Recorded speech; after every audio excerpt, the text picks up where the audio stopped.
Good morning, students. In the last class, I have just started the topic electrochemistry.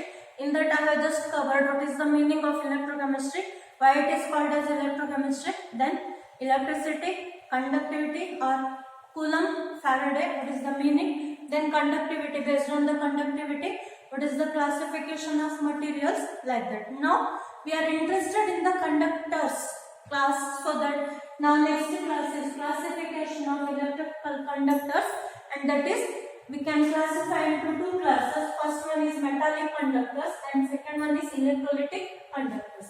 So metallic conductors are also called as electronic conductors, whereas electrolytic conductors are also called as ionic conductors. So here generally all metals are conductors. All metals are conductors in solid state. All metals are conductors in solid state. So here in this generally insulators in the solid state. Insulators in the solid state, but conduct electricity in a dissolved state. Conduct electricity in the dissolved state. So here dissolved state is also called as molten. Dissolved state is also called as molten or aqueous. Okay. So here this is the definition of metallic conductors. Generally all the metals are conductors of electricity in solid state. Now here, as per the name indicates, these are called as electronic conductors. Here conduction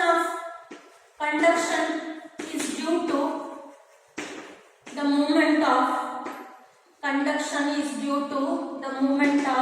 electrons through them. Conduction is due to the movement of electrons through them, and as per the name of ionic conductors, that is electrolytic conductors. So here conduction is due to movement of ions. So ions may be positive or negative. Okay. So here now next point.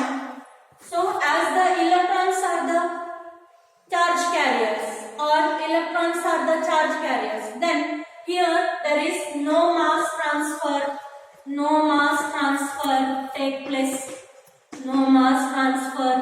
place. That means electrons, so no chemical decomposition or no chemical change, or we say that no chemical decomposition take place, because electrons will start from one end and they will just move to another end, so that there will be just movement of electrons take place, so that no mass transfer take place and no chemical decomposition occurs. Okay.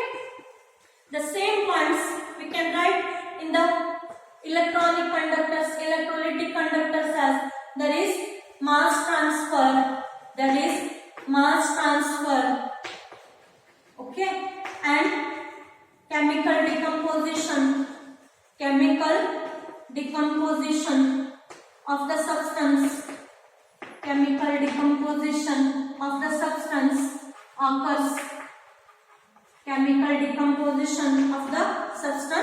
occurs.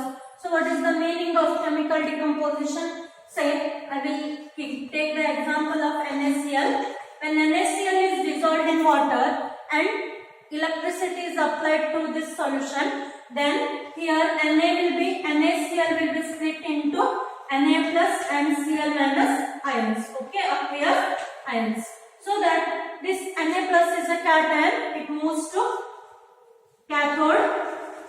Oppositely charged electrodes, that is Na plus move to cathode and get discharged in the form of sodium metal. Okay, that is mass is going to change here. So NaCl we have dissolved, and after the electrolysis we are getting the product as sodium metal, and Cl is just reduced at the anode and just it will be converted to Cl2 gas with the liberation of hydrogen gas. Okay, so this is the meaning of mass transfer and chemical decomposition. That is, chemical decomposition means the substance is going to decompose into ions, then at the electrodes substances will be discharged at the corresponding electrodes. Okay, now last point in this metallic conductors will be that conductance decreases with increasing temperature. Conductance decreases with increase in temperature. Here conductance will increase with the increase in temperature. That means as we increase the temperature, in case of metallic conductance goes on decreasing, whereas in the ionic or electrolytic conductor, conductance goes on increasing with the increase in the temperature. Now next is examples which can be given in the metallic conductors. We can give all the examples of metals like copper, aluminium, then Fe, then graphite. Graphite is also considered as metallic conductor. It is a non-metal. Okay, and some class of organic polymers. So these are the examples which are covered in metallic conductors. Now in the electrolytic conductors, solutions of acids, examples will be solutions of all types of the acids, bases, and then salts. So solutions of all acids, strong acids, weak acids, then bases, strong acids, strong bases, weak bases, then salts. Now the dependence of conductor, how the conductance is going to differ, just I will write here or explain here with the explanation. So in the metallic conductor, conductance depends on three factors.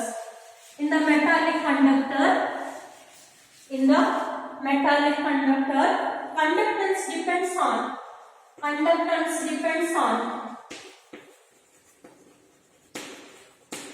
first point, nature and structure of the metal. So here nature of the metal means, structure of the metal means, say for example Cu is going to give Cu plus 2 ions with the liberation of 2 electrons, so that 2 electrons will be transferred in the process. Al, it is having 3 plus valency with the loss of 3 electrons, so that Al is going to give 3 electrons. Okay, then next one, number of valence electrons per atom, that is the same concept I have explained here. And next is conductance depends on temperature, and these are non-electrolytes. Okay, now in the electrolytic conductor, conductance depends on in the electrolytic conductor, conductance depends on first one, nature of the electrolyte added. That is, if we add strong electrolyte, then there is more number of conductance is observed, and if we add weak electrolyte, then we are having less number of ions. Now polar conductor, or if the electrolyte is polar one, then more number of ions will be involved, so that conductance is high. And if there is non-polar electrolyte, then the number of ions will be liberated by the electrolyte will be less and conductance will be less, like that. Okay, next is size of ions produced and their solvation. Size of ions produced and their solvation. Size of ions produced means, so cations, so generally Na compared to Na plus, this is Na plus is smaller in size, so that carry more current, and Cl minus, so this anion is larger in size than the atom, so that larger atoms will carry less current like that.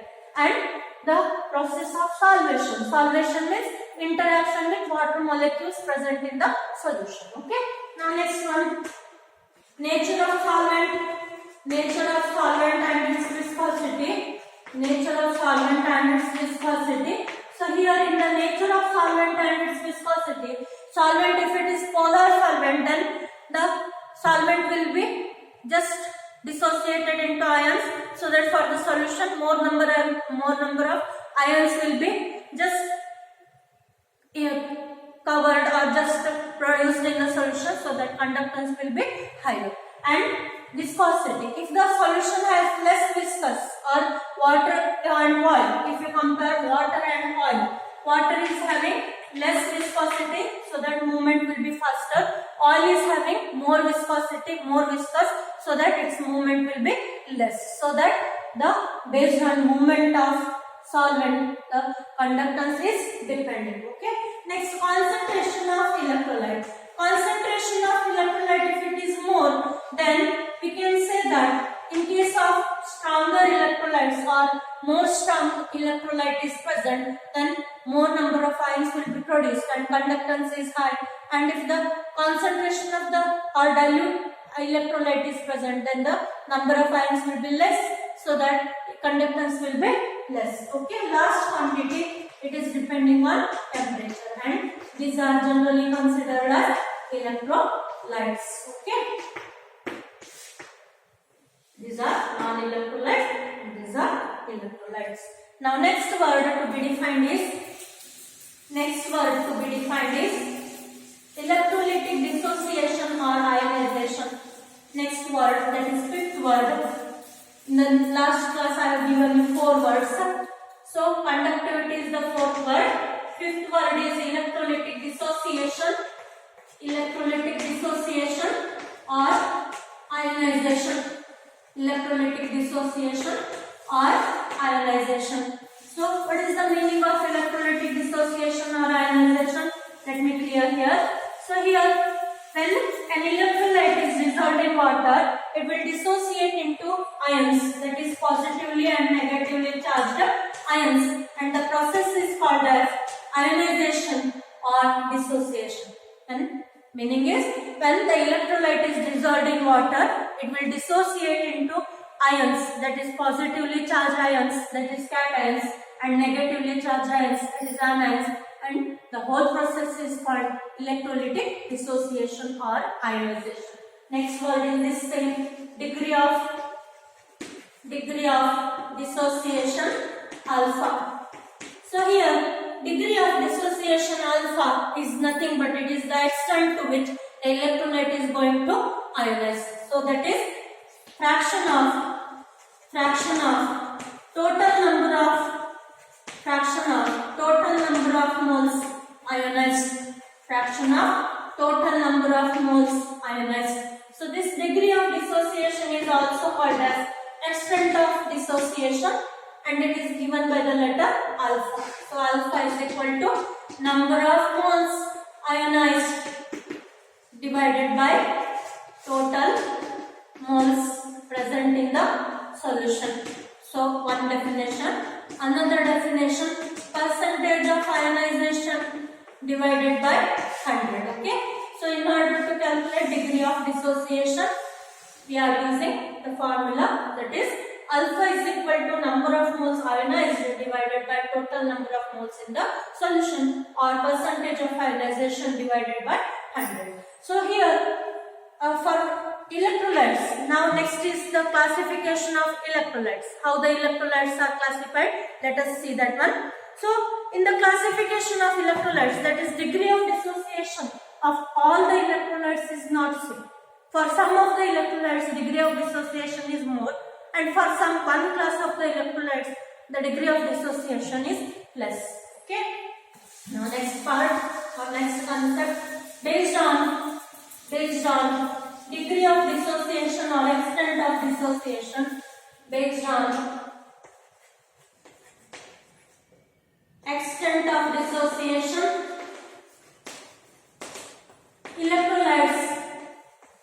based on extent of dissociation. Electrolytes can be classified into two classes. Electrolytes can be classified into two classes. First class is strong electrolytes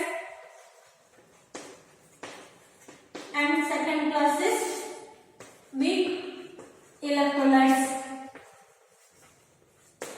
So the concept of this strong electrolytes and weak electrolytes are required in the next conductivity part. So I am just telling the conductivity, that is strong electrolyte and weak electrolyte here itself. Okay.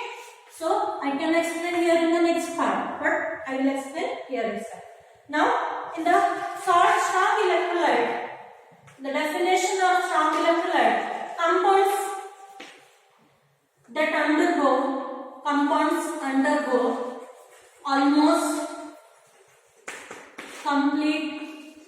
compounds undergo almost complete ionization, that is even at concentrated or moderate concentrated solutions. Okay.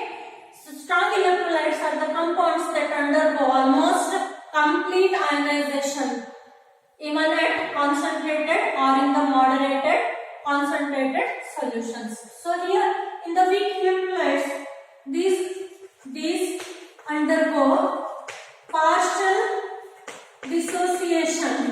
See here, for the complete I have used the word ionization, and for the partial I have made use of word dissociation. Okay. So here actually both, according to your NCERT syllabus, both the words dissociation and ionization are of same meaning, but exact to the point. So here complete means ionization, partial means dissociation. Okay. So these undergo partial dissociation into ions in concentrated solutions. Means here condition is that solution should be concentrated one. Okay. So here, because of complete ionization, solutions contain large number of ions. Solutions contain large number of ions. Okay. So here, because of partial dissociation, solutions contain less number of ions. So now, with respect to this, I have explained this. Now, with respect to this, I will explain the next one. So that conductance is high in case of strong electrolytes, and conductance is low or less in case of weak electrolytes. So here, because of complete ionization, degree of ionization alpha is equal to 1. Okay. And here in the weak electrolytes, degree of ionization, that is alpha, is less than 1. Always alpha is less than 1. And in the dilute solutions it will reach alpha is equal to 1. Okay. So here next is, this is irreversible in nature. Means one direction reaction, that is reaction will be carried out in the forward direction. So here in this weak electrolytes, it is reversible in nature. Now in this, representation can be if the electrolyte is NaCl in presence of water, it will give rise to Na plus Cl minus. Say the complete arrow refers for complete ionization. Okay. The forward direction arrow mark refers for complete ionization. Here the representation can be in the weak electrolytes, representation can be CH3COOH reversibly giving rise to double-headed arrow mark is used to represent partial dissociation. CH3COO minus plus H plus undissociated CH3COOH will be present. Undissociated or unionized will be also present along with the ions. So this arrow mark is referring for the partial dissociation. Okay. Now last point, in the strong electrolytes we are having no equilibrium exists as the process is in the forward direction. That means if the reactants are converted to products, that is enough. There will be no conversion of ions formed to the corresponding reactant. So that no equilibrium exists in the solution. But in case of weak electrolytes, there will be equilibrium existing between formed ions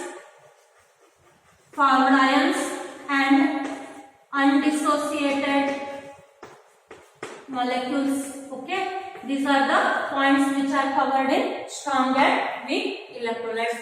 Now let us move for the examples of strong and weak electrolytes, so that what will be the examples of strong acids, strong bases, like that. So here in the examples of strong electrolytes, strong acids like HCl, HNO3, H2SO4, then HClO4, all these are strong acids, and strong bases like NaOH, KOH, BaCl2 will be the examples of strong electrolytes, and salts like all the salts will be considered in the strong electrolytes. KNO3, NaCl, then CH3COONA.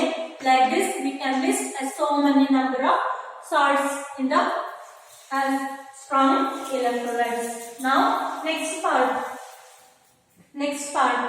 Examples covered in the weak electrolytes. Acids like acetic acid, then oxalic acid, then phosphoric acid, then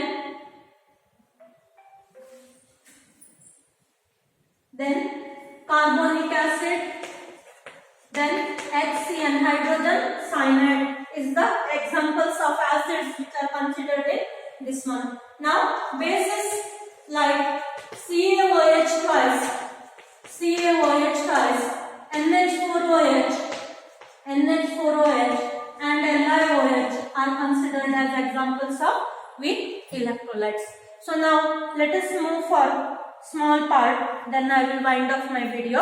Electrolytic cells. Okay, next part is electrolytic cells. How to construct the electrolytic cell and what is the working of electrolytic cell, just I will tell you. Electrolytic cell. So here in the electrolytic cell we are converting electrical energy is converted into chemical energy.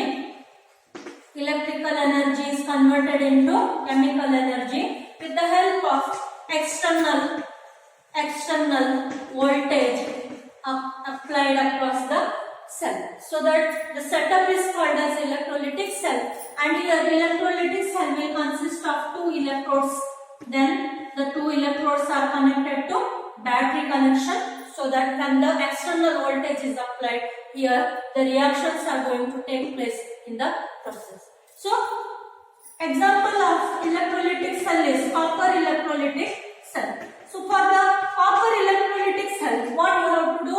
Select copper, that is impure copper, as an, or take copper in the form of impure rod, that is anode, and copper in the form of pure is taken as the cathode. Okay, and for the electrolytic cell, so here electrolyte selected will be CuSO4 is selected as electrolyte. Okay, now two copper rods, one is anode and one is cathode, so that solution containing electrolyte is copper sulfate, and when the electrodes are connected to battery and external voltage is applied, so here at the anode the reaction taking place is copper metal is converted to Cu plus 2 ions, that is aqueous, with the liberation of 2 electrons. Okay, at the anode, metal will be oxidized. Oxidation of metal occurs. That is, copper metal is converted to Cu plus 2 ions with the liberation of 2 electrons. At the anode, at the cathode, reduction of copper take place. That is, copper plus 2 ions present in the solution will take 2 electrons which are liberated at the anode to form copper metal. That is, copper metal is deposited at the cathode. So here, this principle is used in the electrolytic production of metals like magnesium, aluminium, like that, and in order to prepare the compounds, commercially important compounds like NaOH, NaCl, H2Cl2, like we are using the principles of electrolytic cell. Okay, in the next class, I will just cover the next part of the topic. I will find off here. Thank you.